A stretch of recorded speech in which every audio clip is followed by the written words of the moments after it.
할렐루야. 하나님의 은혜가 우리 모두에게 함께 하시기를 주의 이름으로 간절히 축원합니다. 오늘 말씀의 제목은 지금은 기도해야 할 때입니다. 기도해야 할 때입니다. 우리 광고에도 말씀드렸지만 여러분, 우리는 기도해야 될 때입니다. 나도 개인적으로도 그렇고 우리 국가적으로도 그렇고 특별히 우리 교회가 교회적으로 기도할 때여서 제가 12월 첫째 주에 이 기도에 관해서 말씀을 준비했습니다. 16세기에 스코틀랜드의 장로교 창시자였던 존 낙스라고 하는 사람이 있습니다. 이 존 낙스가 스코틀랜드에서 장로교를 창시할 때 만들 때는 그때 스코틀랜드는 이제 천주교가 대세였고 그 왕이었던 그 스코틀랜드의 왕이었던 메리어 왕도 천주교 천주교를 신봉하는 그런 사람이었습니다. 그렇기 때문에 존 낙스가 장로교를 창시하고 그 개신교 운동을 일으키려고 할 때 그 메리어 왕이 얼마나 핍박을 많이 했는지 정말 존 낙스가 기도하지 않고는 견딜 수 없는 그러한 상황이었습니다. 그래서 존 낙스가 계속해서 메리어 왕의 그 잘못된 정책에 이제 투쟁하고 또 하나님을 섬기는 일을 하기 위해서 그는 끊임없이 기도해야만 했습니다. 그래서 메리어 왕이 나중에 뭐라고 고백을 했냐면, 그가 고백한 내용이 그것입니다. 유럽 전역에 있는 모든 군대의 힘을 합친 것보다 존 낙스의 기도가 더 두렵고 무섭다. 그가 기도하는 것을 생각하면 내가 전율이 흐른다. 이렇게 말을 했어요. 메리어 왕이 왕이었고 그 개신교 운동하는 사람들을 핍박하고 그랬지만 그 존 낙스의 기도가 자기에게 그렇게 큰 두려움이었다라고 말했던 것입니다. 그리고 결국은 메리어 왕은 나중에 결국 비참한 죽음을 맞이하게 되어집니다. 그래서 여러분, 무엇을 말하고 있습니까? 바로 기도의 힘이 그만큼 대단하다라는 것을 말씀드리고 있는 것입니다. 우리도 마찬가지죠. 우리가 여러분 죄를 감당함에 있어서 우리가 살아감에 있어서 탄탄대로만 있고 평탄한 길만 있으면 얼마나 좋겠습니까?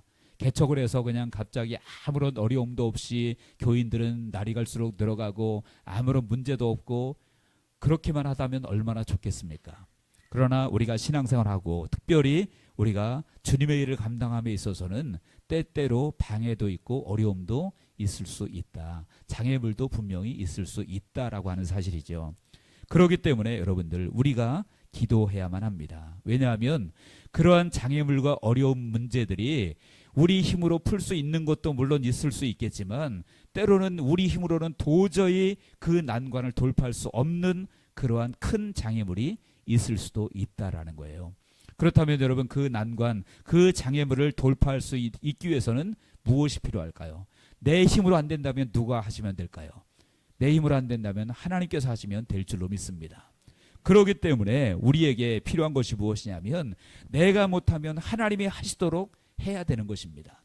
우리 사람들끼리도 그렇잖아요. 아이들이 그냥 아이들하고 자기들 어린 친구들 자기들끼리 놀다가 또 때로는 싸우기도 하고 자기가 막 하다가 안 되면 누구한테 달려옵니까?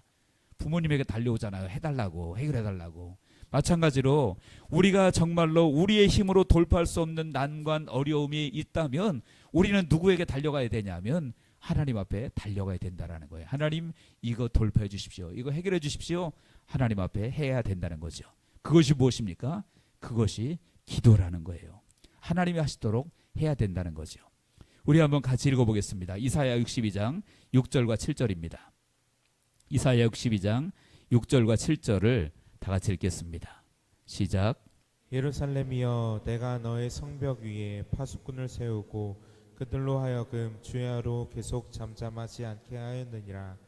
너희 여호와로 기억하시게 하는 자들아, 너희는 쉬지 말며 또 여호와께서 예루살렘을 세워 세상에서 찬송을 받게 하시기까지 그로 쉬지 못하시게 하라. 아멘. 여기 보니까 성벽 위에 파수꾼을 세웠다. 그래서 파수꾼을 세워서 그들로 하여금 주야로 계속 잠잠하지 않게 하였느니라. 다시 말하면 파수꾼을 세워서 주야로 계속해서 잠잠하지 말고 기도하게 하였다. 그런 말씀이죠. 그래서 끝에 보니까 그로 쉬지 못하시게 하라. 그러니까 계속해서 부르짖어서 계속해서 기도해서 하나님으로 쉬지 못하시게 하라라고 말씀하고 있는 거예요. 그러므로 여러분 우리의 기도는 뭐냐면 하나님으로 쉬지 못하시게 하는 것이 우리의 기도예요. 사람으로 치면 좀 귀찮죠. 아이 나를 왜 자꾸 괴롭혀가지고 날 쉴 시간도 안 주고. 근데 하나님은 그런 분이 아니라는 거예요. 우리가 끊임없이 기도하고 하나님께 아뢰면 하나님은 쉬지 못하시고요. 하나님은 오히려 그것을 기뻐하시는 줄로 믿으시기 바랍니다. 그래서 데살로니가 5장에 뭐라고 했습니까? 쉬지 말고 기도하라. 저 같으면 여러분들이 밤낮 없이 전화해가지고 저 괴롭히면 어떻게 할까요? 아마 제발 좀 전화 좀 자중하세요. 때와 장소를 가려서 전화하세요. 막 나중에는 화내면서 그럴지도 몰라요. 근데 하나님은 안 그렇다는 얘기예요. 쉬지 말고 기도하라. 주님께서 직접 말씀하셨어요. 그 얘기는 무슨 얘기입니까? 우리가 쉬지 말고 기도하면 주님께서는 쉬지 않고 움직인다는 뜻인 줄로 믿으시기 바랍니다. 주님이 귀찮으시면 쉬지 말고 기도하라고 안 하겠죠. 야, 좀 적당히 해. 그럴지도 모르겠어요. 여러분들 주님 앞에서 주님은 우리의 기도를 받으시길 원하시는 주님이신 줄로 믿으시기 바랍니다. 그래서 우리가 끊임없이 기도하라고 말씀하시는 거예요. 그렇다면 여러분 구체적으로 우리가 무엇을 위해서 기도해야만 할까요? 오늘 몇 가지로 함께 말씀을 나누고자 합니다. 먼저는요, 십자가를 지기 위해서, 다른 말로 말하면 사명을 감당하기 위해서 우리는 기도해야 합니다. 오늘 본문에 보면 여러분들이 잘 아시는 말씀이죠. 예수님께서 십자가 지시기 전날 밤에 겟세마네 동산에서 기도한 내용이 오늘 본문의 내용입니다. 본문의 내용인데 예수님께서 기도하신 이유는 무엇일까요? 한마디로 말하면 십자가를 지는데 성공하시기 위해서 기도하신 거예요. 성공하시기 위해서 기도하신 거예요. 예수님의 여러분 최고의 사명은 무엇일까요? 예수님의 궁극적인 사명은 무엇일까요? 이 땅에 오셔서 주님께서 지셔야 하는 그 사명, 감당해야 되는 궁극적인 사명은 무엇일까요? 그것은 바로 십자가를 지는 거예요. 십자가를 지는 거예요. 근데 여러분들 예수님이라고 해서 십자가를 지는 것이 아무 문제가 없었을까요? 예수님은요, 십자가를 지실 때 하나님으로서 영으로서 십자가를 지시는 것이 아니고 육체를 가지신 인간으로서 십자가를 지는 거예요. 여러분 이것이 굉장히 중요한데 당시에 예수님 당시에 그리고 예수님이 승천하신 다음에 어떤 이단들이 있었냐면 영지주의 이단들이 있었습니다. 영지주의라고 하는 사람, 그 사람들은 어떤 사람이냐면 영적인 것은 선하고 육적인 것은 악한 것이다. 물질적인 것은 악한 것이다. 이렇게 주장하는 사람들이에요. 그렇기 때문에 예수님이 육체를 가지실 리가 없다. 육체적인 것은 악한 것인데 어떻게 예수님이 육체를 입고 이 땅에 오시느냐. 그러니까 예수님이 보이는 그것은 그냥 보이는 것이지 실제 우리 육체와 같은 육체가 아니다라고 주장했던 사람들이 영지주의자들입니다. 영지주의자들이에요. 그래서 그 사람들은 예수님의 십자가에 죽으신 것도 그냥 그게 별거 아닌 거예요. 쉽게 말하면 별거 아닌 거예요. 예수님이 어차피 육체가 아니신데 무슨 고통이 있겠느냐. 저것은 그냥 우리가 그 정신을 우리에게 보여주시기 위해서, 우리를 사랑하신다는 정신을 보여주기 위해서 그렇게 드러난 것, 겉으로 표현된 것뿐이지 실제는 아니다. 그렇게 말하는 사람들이 영지주의자들이었다는 거예요. 근데 요한일서에 보면 뭐라고 말했는지 아세요? 예수께서 육체로 오심을 부인하는 자들마다 적그리스도다라고 분명히 말하고 있습니다. 다시 말하면 예수님은 육체를 가지고 이 땅에 오셨다라는 거예요. 믿습니까? 그리고 오늘 십자가를 지는 것도 바로 그 육체를 가지신 예수님이 십자가를 지시는 거예요. 그렇다면 그 예수님이 십자가의 고통이 없을까요? 우리랑 똑같이 느낀다는 거예요. 그러니까 예수님도 십자가를 지시는 것이 그것이 결코 쉬운 일이 아니라는 거죠. 그래서 그것을 위해서 주님께서 지금 기도하고 계시는 거예요. 그래서 기도할 때 얼마나 간절했으면 잘 아시겠지만 땀방울이 핏방울처럼 될 정도로 기도했다 그러잖아요. 여러분들 우리가 정말로 극심한 고통을 겪으면 정말 우리 몸이 반응을 하잖아요. 몸이 반응을 하잖아요. 그만큼 예수님도 고통을 겪을 수밖에 없는 것이 십자가였다라는 거예요. 그렇기 때문에 그것을 위해서 주님이 오늘 기도하고 계시는 것입니다. 여러분 그리고 마침내 주님 어떻게 하십니까? 그 십자가를 지시는데 성공하시죠. 그리고 기도의 내용이 바뀌잖아요. 처음에는 주님도 너무너무 그 십자가의 고통을 아시기 때문에 아버지요 아버지요 할 수만 있으면 이 잔을 내게서 지나가게 해달라고 기도했지만 그 주님의 기도의 결론은 무엇입니까? 나의 원대로가 아니라 아버지의 원대로 되기를 원합니다.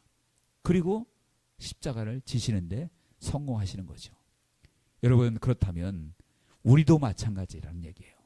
우리도 우리가 사명 감당함에 있어서 우리가 져야 될 십자가 분명히 있다라는 거예요. 예수님이 져야 될 십자가가 있듯이 우리에게도 우리의 십자가가 있고 그것을 위해서 우리가 그 사명을 감당하기 위해서 기도해야 된다라는 것이죠.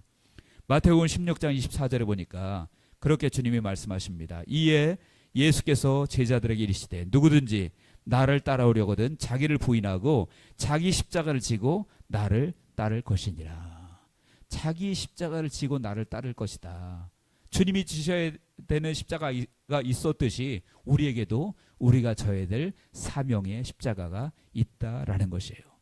그리고 그것을 위해서 우리가 뭐 해야 되겠습니까? 당연히 기도해야 된다라는 거예요. 예수님도 기도하셨는데 우리가 어떻게 기도하지 않을 수 있겠어요? 예수님은요, 십자가를 지실 때뿐만 아니라 사명을 감당해야 되는 중요한 순간마다 항상 먼저 기도하셨어요. 예수님이 40일 동안 30년 동안 그 부모님 밑에서 효도하고 공경하다가 이제 공생애를 3년 동안 사셨죠. 그 공생애 3년 사시기 전에 예수님께서 어떻게 하셨습니까? 40일 동안이나 금식하며 기도하며 준비하셨어요. 40일 동안이나 금식하며 기도하며 준비하셨죠. 또 중요한 예수님의 12 제자를 세우기 전에도 예수님은요, 밤새도록 기도하셨다 그랬어요. 누가복음 6장 12절 13절에 보니까 이때 예수께서 기도하러 산으로 가사 밤이 새도록 하나님께 기도하시고 밝음에 그 제자들을 부르사 그 중에서 12를 택하여 사도라 칭하셨으니, 사도를 택하기 전에 밤새도록 주님은 기도하셨습니다. 그러므로 여러분들, 우리도 마찬가지라는 거예요. 우리에게 주어진 사명이 있습니다. 다 각자에게 주어진 십자가 그 사명이 있는데 그것을 위해서 우리가 뭐 해야 됩니까? 당연히 감당하기 위해서 기도해야 될 줄로 믿으시기 바랍니다. 여러분, 교회 직분 주는 거, 감투로 주는 거 아니죠. 그냥 남들 앞에서 내가 그래도 교회 이 정도쯤 급이 되는 사람이야, 그러려고 주는 게 아니라는 거예요. 사명 감당하라고 주는 줄로 믿습니다. 그렇다면 당연히 기도해야 되는 거예요. 예수님도 12 제자 세우시기 전에 기도하셨고요. 자기의 공생애를 시작하기 전에 기도하셨고 십자가 지기 전에 기도하셨잖아요. 저와 여러분들, 우리의 사명 때문에 기도해야 될 줄로 믿습니다. 앞으로 우리 교회가 이제 중직자들 또 세워야 되는데 우리가 기도로 준비하지 않으면 안 된다라는 거예요. 기도로 준비하지 않으면 안 되고요. 부교육자를 세우는 것도 마찬가지입니다. 기도로 준비해야 될 줄로 믿습니다. 기도로 준비하지 않고 그냥 대충 세우면 부교육자는 왜 세우는 거죠? 주님을 섬기라고, 교회를 잘 섬기라고 세우는 건데 섬기기는커녕 교회를 엉망진창으로 만드는 경우도 있잖아요. 때로는. 우리가 기도해야 될 줄로 믿습니다. 그래서 저나 여러분이나 목사만이 아니에요. 우리 여러분 각자에게 주어진 사명의 십자가가 다 있죠. 저에게도 있고 여러분에게도 있죠. 그렇다면 그것을 위해서 우리는 기도해야 될 줄로 믿습니다. 두 번째, 우리가 무엇을 기도해야 될까요?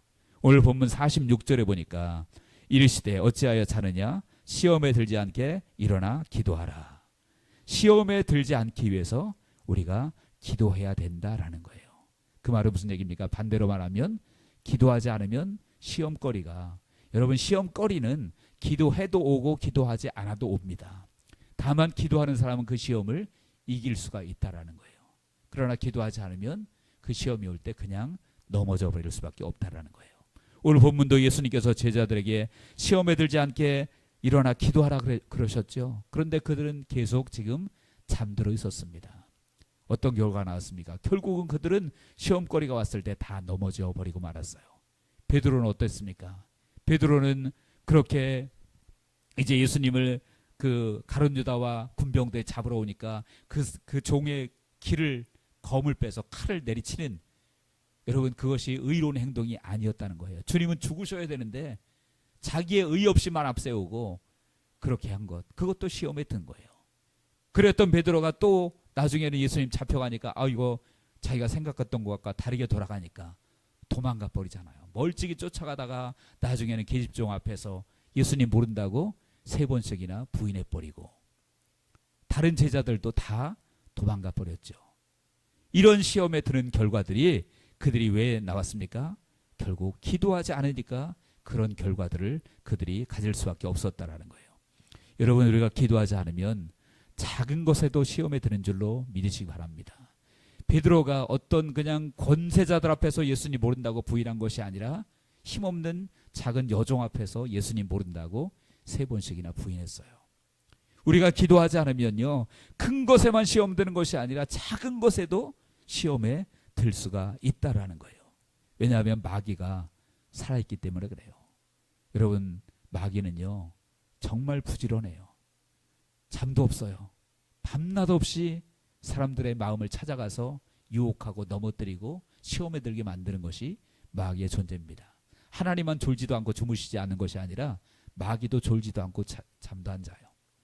끊임없이 유혹을 합니다. 그렇기 때문에 여러분들, 우리가 깨어 있어야 되는 거예요. 베드로전서 5장 8절에 그랬지요. 근신하라, 깨어라, 너희 대적 마귀가 우는 사자같이 돌아다니며 삼킬 자를 찾나니. 마귀가 우는 사자처럼 다니면서 삼킬 자를 찾는다라고 말했어요. 그렇기 때문에 우리는 언제 기도해야 됩니까? 늘 기도해야 될 줄로 믿습니다. 문제가 있을 때, 어려움이 있을 때, 물론 그때도 더 많이 기도해야 되겠지만, 그렇지 않다고 할지라도 우리의 삶의 현장에서 언제든지 우리는 기도해야 되는 거예요. 왜냐하면 마귀가 언제나 어디서나 우리를 유혹하고 넘어뜨리려고 하기 때문에 그래요. 오늘 본문에도 보니까 예수님도 그러셨잖아요. 39절에 보니까 예수께서 나가사 습관을 따라 감람산에 가셨다. 습관을 따라, 어느 그냥 가끔 한번 생각나면 가시는 것이 아니라 습관을 따라서 끊임없이 감람산에 가셔서 주님도 기도하셨다라고 말씀하고 있는 거예요. 여러분, 주님이 그러셨다면 우리는 어떻게 해야 되겠습니까? 당연히 늘 깨어 있어야 될 줄로 믿습니다. 늘 기도해야 될 줄로 믿습니다. 우리가 깨어있지 못하면은요, 결국은 마귀가 뿌려놓은 그 덫에 우리는 걸릴 수밖에 없어요. 마태복음 13장 25절에 보니까 그랬습니다. 사람들이 잘 때에 그 원수가 와서 곡식 가운데 가라지를 덧뿌리고 갔더니. 언제요? 사람들이 잘 때에, 즉 우리가 깨어있지 못하고 기도하지 않고 영적으로 잠들어 있을 때 마귀가 와서 가라지의 씨앗을 덧뿌리고 갔다라고 말해요. 여러분들, 우리가 깨어있지 않고 기도하지 않으면 마귀가 언제 여기 와서, 우리 교회에 와서 가라지를 덧뿌리고 갈지 몰라요. 그러면 교회가 어지러워지는 거죠. 여러분, 깨어있으시기를 축원합니다. 그래서 나 개인도 그렇고 교회도 그렇고 깨어있지 않으면 내가 시험 들거나 교회가 시험 들거나 문제를 만날 수 있음을 기억하시길 바랍니다. 그래서 우리는 늘 깨어서 시험에 들지 않기 위해서 기도해야 된다라는 것이죠. 3번째로 우리가 기도해야 될 이유는 성령의 충만함을 위해서 우리가 기도해야만 합니다. 여러분, 성령 충만을 위해서 기도하는 건 너무나 틀에 박힌 얘기 같고 그냥 늘 듣던 얘기, 아무 느낌 없이 받아들이기가 쉬운데, 여러분, 이 성령 충만이 아니고서는 아무것도 안 된다는 사실을 반드시 기억하시기 바랍니다. 우리가 교회 안에서 또는 세상에서 죄를 감당하는 모든 것 속에 성령님의 역사 아니고 내 힘으로 하는 모든 것들은 결국은 다 쭉정이가 되어져 버려요. 아무것도 안 돼요. 봉사 마찬가지입니다. 봉사가 내 생각으로 하고 성령으로 하지 않으면 그 봉사는 결국은 내가 드러날 수밖에 없고요, 하나님의 영광은 오히려 가리워지게 되는 결과가 될 수도 있다라는 거예요. 내 봉사 때문에 영광이 드러나는 것이 아니라 영광이 가리워질 수도 있다라는 거예요. 무엇으로 하냐면 성령으로 하지 않으면. 그러나 성령으로 하면 내가 드러나는 것이 아니라 하나님의 영광이 드러나요. 그래서 빌립보서 3장 3절에 하나님의 성령으로 봉사하며 그리스도 예수로 자랑하고 그랬죠. 하나님의 성령으로 봉사해라. 여러분들 죄를 감당할 때 성령으로 봉사하시길 바랍니다. 그러면 하나님의 영광이 드러나는데요, 성령이 아니고 내 생각, 내 뜻대로 봉사하면 내가 드러날 수밖에 없다라는 거예요. 전도하는 것 우리가 잘 알죠. 사도행전 1장 8절에 오직 성령이 너희에게 임하시면 너희가 권능을 받고 예루살렘과 온 유대와 사마리아와 땅끝까지 이르러 내 증인 되리라. 전도도 성령으로 되어진다는 거예요. 사랑하는 것 무엇으로 될까요? 사랑하는 것. 여러분, 내 인성, 내 어떤 인격 이거 가지고 사랑 못할 때가 너무 많지요. 저는 요즘에 제가 겸손해서가 아니라 하나님 앞에 늘 고백해요. 하나님, 내 인격 가지고 성도들 감화 절대 못 시킵니다. 성령께서 하셔야 됩니다. 사랑하는 거 쉬운가요? 쉽지 않아요. 나에게 잘해주는 사람 사랑하는 건 쉽죠. 그건 누구나 할 수 있는 거죠. 그러나 정말로 나에게 잘 못하고 나를 힘들게 하고 어렵게 하는 사람 사랑하는 거 내 힘으로 됩니까? 안 되잖아요. 여러분 얘기하는 게 아니라 제 얘기하는 거예요. 우리 힘으로 안 돼요. 그렇기 때문에 무엇이 필요합니까? 성령의 열매가 필요해요. 갈라디아서 5장 22절에 오직 성령의 열매는 제일 먼저 나오는 것이 사랑이에요. 사랑과 희락과 화평과 그러면서 9가지가 쭉 나오죠. 그래서 봉사하는 것도 전도하는 것도 사랑하는 것도 모든 것이 무엇으로만 가능하다고요? 성령으로만 가능한 줄로 믿습니다. 그래서 우리가 정말로 주의 일을 할 때 정말 중요한 키포인트가 뭐냐? 성령으로 일하는 거예요. 성령으로 하나님께서 행하시도록 우리가 기도해야 될 줄로 믿습니다. 저는 아주 딱 결정을 했어요. 하나님, 이 교회는 저한테 맡기시면 교회 망합니다. 죄송합니다. 표현을 좀 과격하게 해서. 진짜예요. 겸손해서 하는 말이 아니에요. 사람한테 맡기면 교회가 될 수 없어요. 누가 하셔야 될까요? 하나님이 하셔야 될 줄로 믿습니다. 성령님이 하셔야 될 줄로 믿어요. 그런데 오늘날 한국 교회가 성령이 없이도 잘 돌아가는 교회들이 많아요. 어떤 목사님이 그런 설교를 했어요. 초대교회와 현대교회를 비교하면서 너무 중요한 차이점이 있다. 그게 뭐냐면 초대교회는 성령의 역사가 없으면 그냥 바로 문 닫아야 되는 교회였다. 이해되죠? 무슨 얘기인지? 그런데 현대교회는 성령의 역사가 없어도 잘 돌아가는 교회가 되었다. 어떤 게 더 훌륭한 교회입니까? 성령이 없어도 잘 돌아가는 교회가 훌륭한 교회처럼 보이지요? 그런데 여러분, 성령님이 역사하셔서 돌아가는 교회가 진짜 교회인 줄로 믿으시기 바랍니다. 그래서 성령의 역사가 없어도 잘 돌아가는 교회는 그냥 시스템이 돼 있기 때문에 자동으로 돌아가는 거예요. 자동으로. 시계가 돌듯이 자동으로 도는 겁니다. 그런데 그렇게 돌아가는 교회는 하나님과는 아무런 관계가 없다라는 것이죠. 그러나 성령께서 역사하시면, 성령께서 움직이시면 같이 움직이고 성령이 멈추면 같이 멈추고, 그런 교회는 그것은 하나님께서 역사하시는 교회가 될 줄로 믿습니다. 그래서 이스라엘 백성들이 출애굽할 때 그들이 이제는 움직이고 옮겼다가 또 멈췄다가 다시 진행했다가 멈췄다가 한 것이 무엇이었습니까? 자기들 회의에서 그렇게 했나요? 그렇게 한 것이 아니라 성령의 구름 따라, 구름이 움직이면 그들도 일어나서 움직이고요, 구름이 머무르면 거기에 그들도 머물러서 다시 천막 치고 거기서 생활하다가 또 구름이 떠오르면 또 움직이고. 여러분, 그 구름이 주기적으로 24시간 움직였다가 30분 쉬고 또 24시간 움직였다가 30분 쉬고 그랬을까요? 아니요. 구름이 어떤 때는요 그냥 하염없이 쉴 시간도 없이 계속 움직일 때도 있었을 거고, 어떤 때는 그냥 빨리 가고 싶은데 구름이 머물러서 계속해서 움직이지 않을 때도 있었을 거고. 사람 마음이 그렇잖아요. 가나안 땅에 빨리 들어가고 싶은데 구름이 계속 안 움직여. 그러면 답답하잖아요. 그러면 어떻게 합니까? 그때 인본주의가 나오죠. 아, 우리 회의합시다. 우리가 어떻게 할 건지. 그러면서 성령님보다 앞서갑니다. 그러면 성령님은 아무런 역사를 안 하실 수밖에 없는 거예요. 여러분, 우리 사교회는 성령으로 나가야 될 줄로 믿습니다. 예수님께서도 제자들에게 말씀하셨잖아요. 오순절에 말씀하셨잖아요. 하나님이 보내실 것을, 약속하신 것을 너희들이 기다려라. 예루살렘 떠나지 말고 기다려라 라고 말씀하셨어요. 다시 말하면 성령님이 오시기까지, 기름 부음 받기까지 너희들이 미리 너희들 방법으로, 너희들 생각대로 움직이면 안 된다라는 것이죠. 우리 교회도 똑같은 줄로 믿습니다. 우리 교회가 나갈 길은 오직 성령으로만 나가야 될 줄로 믿습니다. 여러분, 목사가 제가 뭐 말도 대단하지도 않고 대단한 학벌이 있는 것도 아니고 훌륭하지도 않지만, 설령 엄청 훌륭하고 말도 너무 잘하고 대단하다고 할지라도 성령이 역사하지 않으시면 과연 우리 교회가 잘 될까요? 잘 될 수 없어요. 그러나 제가 많이 부족해도 성령께서 이곳에 역사하신다면 우리 교회는 하나님의 놀라운 일을 이루는 교회가 될 줄로 믿습니다. 우리 한국교회 초창기의 교회들이, 목사님들이 대단히 많이 학문이 뛰어나고 말주변이 좋고 그래서 부흥이 됐나요? 아니요. 솔직히 신학적으로, 학문적으로 보면 현대 목사님들이 옛날 목사님들보다 훨씬 뛰어나요. 저도 어렸을 때 시골 교회에서 다닐 때 우리 목사님 말씀이 맨날 똑같았어요. 기도도 맨날 똑같았고요. 근데 그래도 은혜 받았어요. 은혜 받고 교회가 부흥됐어요. 성령 충만했어요. 그때는요, 일주일 동안 부흥회 하면 집에 안 갔어요. 그냥 교회에 살았어요. 그리고 집에 가기 싫었어요. 교회가 좋았고. 근데 요즘 어떻습니까? 요즘은 교회 오기가 너무 힘들 때가 많지요. 예, 여러분, 성령이 역사하셔야 될 줄로 믿습니다. 성령께서 행하시면 하나님의 놀라운 일을 이룰 줄로 믿습니다. 그래서 저는 딱 방향을 정했어요. 주님, 나 아니에요. 주님이십니다. 성령님이십니다.